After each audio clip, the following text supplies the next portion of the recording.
In back segment tonight, as mentioned, Republicans in Nevada will caucus tomorrow. Donald Trump is widely expected to win that contest, according to the polls.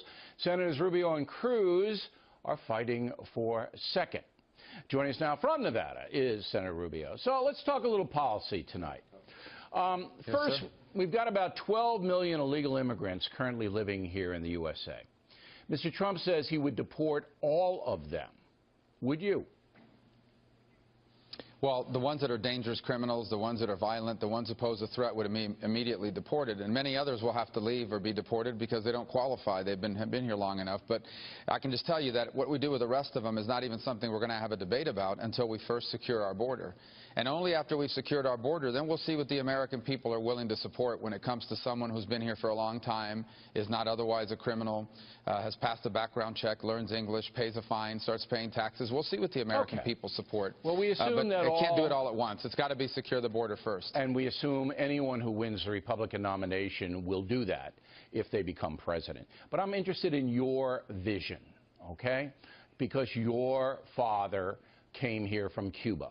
And he came legally because Cubans had the political component going for them after Castro took over in '59. Now, your vision, not the American people's vision, your vision.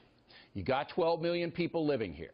Trump says he's going to round them up, use federal authorities and federal power to force them to go back home. Some people say that's not realistic. Some people say that won't happen because courts would block it. But your vision is to deal with illegal aliens here who have broken our laws. How? What will you try to sell the voters?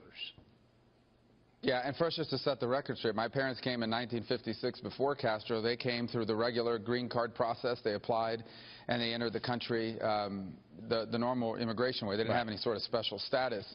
And then as far as the 12 million that are here, look, I don't believe the American people support some sort of militaristic roundup of individuals, and I don't think you could carry it out. The sort of tactics it would require would offend the American people. And the good news is we don't have to do it that way. If you secure our border, if you put in place mandatory E-Verify, if you put in place a mandatory entry-exit tracking system, if we prove to the American people that illegal immigration is finally under control, I think the American people will respond in a very rational, reasonable, but responsible way about what do you do with someone that fits certain criteria. In your mind, again, it depends on what the all right, but let me give you an example. It depends on what the American people are willing to.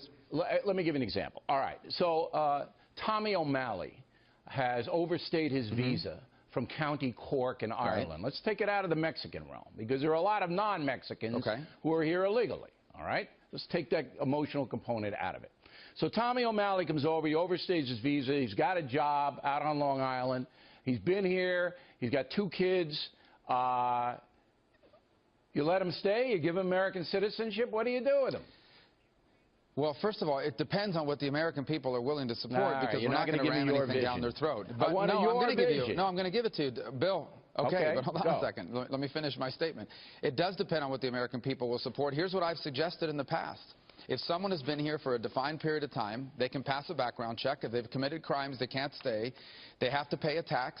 They have to start paying taxes. They're going to have to pay a substantial fine because they violated the law.